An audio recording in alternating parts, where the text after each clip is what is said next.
ವೀಕ್ಷಕರೇ, ನಿಮ್ಮೆಲ್ಲರಿಗೂ ರಾಶಿ ಹರ್ಬಲ್ಸ್ ಯೂಟ್ಯೂಬ್ ಚಾನೆಲ್ಗೆ ಸ್ವಾಗತ ಸುಸ್ವಾಗತ.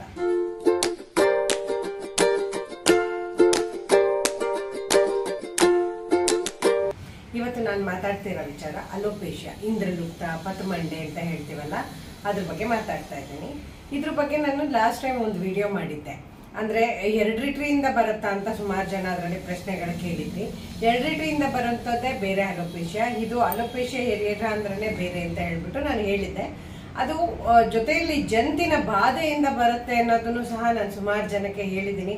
ಅದನ್ನು ಗಮನಿಸಿದವರು ಇಲ್ಲ ಮೇಡಮ್, ಇದ್ರ ಬಗ್ಗೆ ಕ್ಲೀನ್ ಆಗಿ ಒಂದು ಎಕ್ಸ್ಪ್ಲನೇಷನ್ ಕೊಡಿ, ಯಾಕೆಂದ್ರೆ ಜಂತಿಂದ ಅಂತ ತುಂಬಾ ಜನಕ್ಕೆ ಗೊತ್ತಾಗದೇ ಇಲ್ಲ ಅಂತ ಹೇಳಿ ವಾಸಿ ಆದವರು ಸುಮಾರು ಜನ ಹೇಳಿದಾಗ ನಾನು ಈ ವಿಡಿಯೋದಲ್ಲಿ 2 ವರ್ಷದ ಮಗು ಮೋಷನ್ ಅಲ್ಲಿ ಎಷ್ಟು ಜಂತಿರತ್ತೆ, ಆ ಅಲೋಪೇಶಿಯಾ ವಂಶಾವಳಿಯಿಂದ ಬಂದಾಗ ಎಷ್ಟು ಜಂತಿರುತ್ತೆ ಅನ್ನೋದನ್ನು ಸಹ ನಾನು ತೋರಿಸಿದ್ದೀನಿ.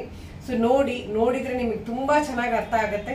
ಜಂತು ಅನ್ನೋದು ಎಷ್ಟು ಕಷ್ಟ, ಜಂತಿಂದ ಎಷ್ಟೆಲ್ಲ ಸಮಸ್ಯೆಗಳು ಆಗುತ್ತೆ ಅನ್ನೋದನ್ನು ಸಹ ನೀವು ತಿಳ್ಕೊಬಹುದು.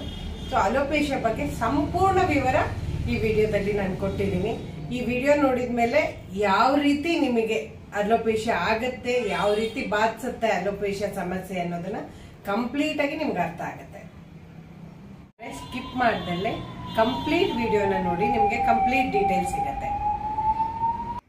ಈಗ ಈ ಪಿಕ್ಚರಲ್ಲಿ ನೋಡ್ತಾ ಇರೋದು ನೀವು ಅಲೋಪೇಶಿಯಾ, ಇಂದ್ರಲುಪ್ತ ಮತ್ತು ಪತಮಂಡೆ ಈ ಥರ ಸುಮಾರು ಹೆಸರುಗಳಲ್ಲಿ ಕರೀತಾರೆ. ಇದು ಫುಡ್ಡಲ್ಲಿ ಇನ್ಫೆಕ್ಷನ್ ಆದಾಗ ಮತ್ತು ಜನರಲ್ ಟಾಯ್ಲೆಟ್ ಯೂಸ್ ಮಾಡಿದಾಗ, ಹೊರಗಡೆ ತುಂಬ ಊಟ ಮಾಡ್ತಿರೋರಿಗೆ ಈ ಥರದ ಪ್ರಾಬ್ಲಮ್ ಫೇಸ್ ಮಾಡಬೇಕಾಗಿರುತ್ತೆ. ಇದು ನಾರ್ಮಲಿ ಬೇಗ ವಾಸಿ ಆಗುತ್ತೆ. ನಾನು ಹಳೆ ವಿಡಿಯೋದಲ್ಲೂ ತೋರಿಸಿದ್ದೆ ನಿಮಗೆ ಅದನ್ನು ಏನೇನು ಮಾಡ್ಬೋದು, ಯಾವ ರೀತಿ ಟ್ರೀಟ್ಮೆಂಟ್ ಕೊಡ್ಬೋದು ಅನ್ನೋದನ್ನು ನಾನು ತೋರಿಸಿದ್ದೆ. ಇದು ತುಂಬ ಬೇಗ ವಾಸಿ ಆಗುತ್ತೆ ಮತ್ತು ತುಂಬ ಟೈಮೆಲ್ಲ ತೊಗೊಳ್ಳಲ್ಲ. ಇದರಲ್ಲಿ ಜೆನೆಟಿಕ್ದು ಇರುತ್ತೆ. ಜೆನೆಟಿಕ್ ಇದ್ರವ್ರಿಗೆ ಫುಲ್ಲು ತಲೆ ಕೂದಲು ಫುಲ್ಲು ಬೋಳ ಆಗುತ್ತೆ. ಜೆನೆಟಿಕ್ಕಿಗೂ ಮತ್ತು ಅಲೋಪೇಶಿಯಾ, ನಾರ್ಮಲ್ ಅಲೋಪೇಶಿಯಾಗೂ ಇರೋ ಡಿಫ್ರೆನ್ಸನ್ನು ನಾನು ಇವತ್ತು ತೋರಿಸ್ತಾ ಇದ್ದೀನಿ. ಇದು ಜೆನೆಟಿಕ್ ನೋಡಿ. ಜೆನೆಟಿಕ್ ಇರೋರಿಗೆ ಈ ಥರ ಅಲ್ಲಲ್ಲಿ ರೌಂಡಿಗೆ ಹೋದ್ರೂ ಸಹ ಎಲ್ಲಿ ಕೂದಲು ಇರುತ್ತಲ್ವ ಅಲ್ಲೆಲ್ಲ ಫುಲ್ಲು ಚಿಕ್ಕ ಚಿಕ್ಕ ಗುಳ್ಳೆ ಥರ ಎದ್ದಂಗೆ ಎದ್ಬಿಟ್ಟಿರುತ್ತೆ. ಆಮೇಲೆ ಫುಲ್ಲು ಗಾಯದಲ್ಲಿ, ಈ ಸುಟ್ಟೋಗಿರೋ ಚರ್ಮದಲ್ಲಿ ಬಂದಿರತ್ತಲ್ಲ ಕೂದಲು, ಎಲ್ಲೆಲ್ಲೋ ಉಳ್ಕೊಂಡಿರತ್ತಲ್ಲ, ಆ ಥರ ಉಳ್ಕೊಂಡಿರುತ್ತೆ. ಇದು ತಾಯಿ ತನ್ನ ಗರ್ಭಾವಸ್ಥೆಯಲ್ಲಿ ಇರಬೇಕಾದ್ರೇ ಅವರಿಂದ ಮಗುವಿಗೆ ಇದು ಟ್ರಾನ್ಸ್ಫರ್ ಆಗುವಂಥ ಕಾಯಿಲೆ ಇದು. ಇದರಲ್ಲಿ ಏನಾಗುತ್ತೆ, ಮಗುಗೆ ಒಂದು 5 ವರ್ಷ ಇರೋ ತನಕ ಕೂದಲಿದ್ದು ಆಮೇಲೆ ಸಂಪೂರ್ಣನೂ ಬೋಳ ಆಗುತ್ತೆ. ಬಟ್ ಇದಕ್ಕೂ ಟ್ರೀಟ್ಮೆಂಟ್ ಇದೆ, ಬಟ್ ತುಂಬ ನಿಧಾನ, ತುಂಬ ತಾಳ್ಮೆ ಬೇಕಾಗತ್ತೆ. ಇದಕ್ಕೂ ಸಹ ಇದೇ ಥರ ನಾವು ದತ್ತೂರದಲ್ಲಿ ಚುಚ್ಚಿ ಅದಕ್ಕೆ ಈಗ ನೀವು ಮನೆಯಲ್ಲೇ ಮಾಡ್ಕೊಳ್ಳೋದಾದರೆ ದತ್ತೂರ ತೊಗೊಂಡು ಈ ಥರ ಚುಚ್ಕೋಬೇಕು. ಅದ್ರ ಜೊತೆಯಲ್ಲಿ ಮುತ್ತುಗದ ಬೀಜ ತೊಗೊಂಡು ಬಂದು ನಿಂಬೆ ಹಣ್ಣಲ್ಲಿ ತೇದ್ಬಿಟ್ಟು ಆ ಜಾಗಕ್ಕೆ ಹಚ್ಕೋಬೇಕು. ಅದೇ ಥರ ನೀವು ಜಾಪಾಳ ಬೀಜ ಸಿಕ್ಕರೆ ಜಾಪಾಳ ಬೀಜ ಮತ್ತು ಗುಲ್ಗಂಜಿ ಬೀಜ ಇವುಗಳನ್ನು ಸಹ ಕುಟ್ಬಿಟ್ಟು ನಿಂಬೆಹಣ್ಣಿನ ರಸದಲ್ಲಿ ಹಚ್ಚೋದ್ರಿಂದನೂ ಸಹ ಆ ಕೂದಲುಗಳು ಅಲ್ಲಿ, ಅಂದರೆ ಎಲ್ಲಿ ಅಲೋಪೇಶಿಯಾ ಆಗಿರುತ್ತೆ ಅಲ್ಲಿ ಕೂದಲುಗಳು ಮತ್ತೆ ಪುನಃ ಬರುತ್ತೆ. ಜೊತೆಯಲ್ಲಿ ಲಂಟನ್ ಎಲೆಯನ್ನು ಸಹ ಉಜ್ಜೋದ್ರಿಂದನೂ ಸಹ ಆ ಪೋಷನಲ್ಲಿ ಕೂದಲು ಬರುತ್ತೆ.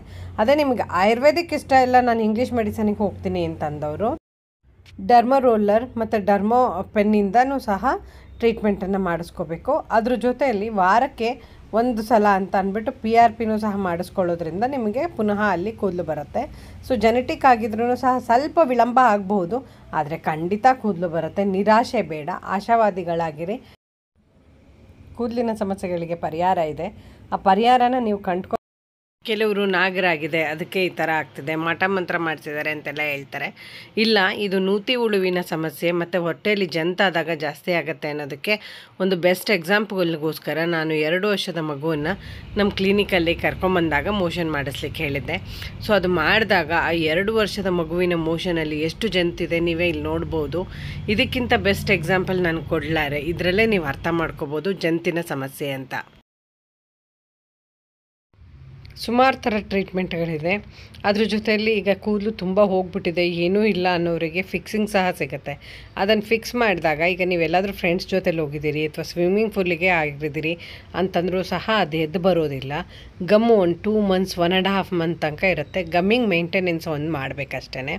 ಯಾರಿಗೂ ಗೊತ್ತಾಗಲ್ಲ ಇದು ನೀವು ಫಿಕ್ಸ್ ಮಾಡಿದ್ದೀರಿ ಅಂತ ಆಗಲಿ ಅಥವಾ ಇದು ಹೇರ್ ಫಿಕ್ಸಿಂಗ್ ಅಂತ ಆಗಲಿ, ಅದು ನಿಮಗೆ ಅಷ್ಟೇ ಗೊತ್ತಾಗಿರುತ್ತೆ. ಅಷ್ಟು ಒಳ್ಳೆ ಟೆಕ್ನಾಲಜಿಗಳೆಲ್ಲ ಬಂದಿದೆ.